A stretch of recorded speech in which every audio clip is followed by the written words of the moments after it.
I lived in Craigan, as high up as you could get. So we walked down, and after about 5 minutes walking, we made up with another couple of girls.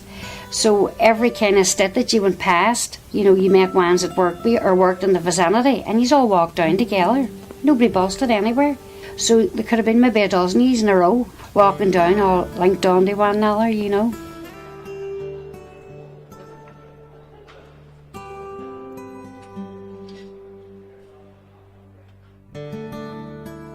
From its earliest days, Derry's shirt industry faced stiff competition from the rest of the UK and Europe. William Tilley brought the first sewing machines to Derry in the 1850s, and it was this move that brought about the rapid replacement of shirt making from the country kitchen to the factory floor. It was out with the old and in with the new.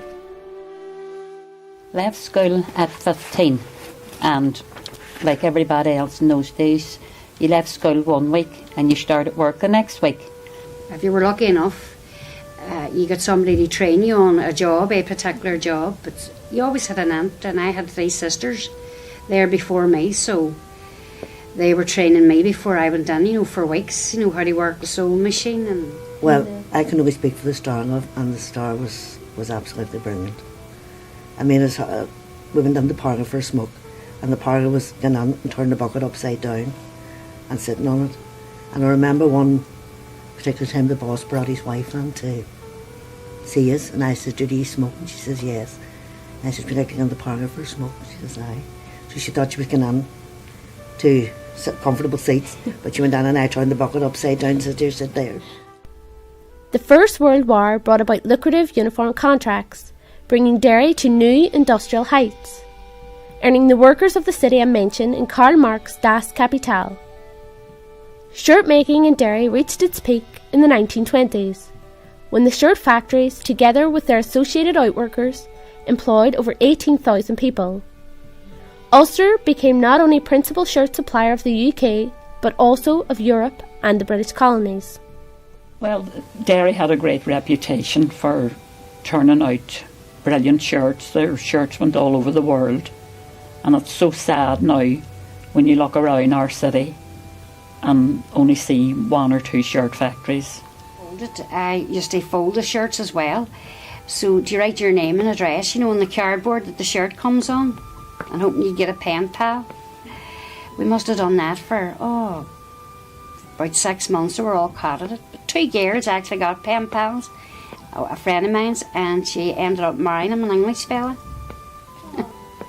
He opened the shirt, his mammy must have bought him for Christmas, I think, and he wrote there, and she went over there for a holiday, and after a few years they married.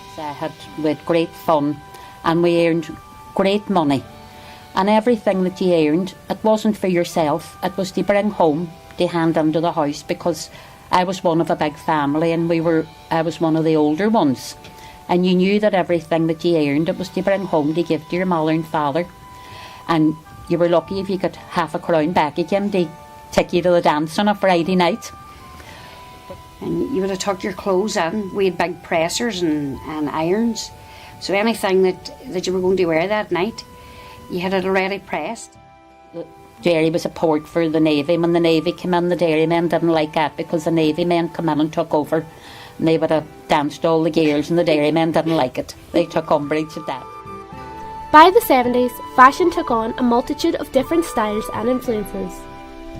Shirts were tight-fitting with big collars and were brightly patterned. As the fashions changed, so did its industries, and factory jobs began to decline. Derry had to rethink its place in the world. Today, Derry has come full circle, from producing the garments of the past to designing the fashion of the future. The Northwest Regional College has become a flagship hub for the emerging creative industries. The talent of Derry presented in this competition and showcased tonight is truly off the cuff.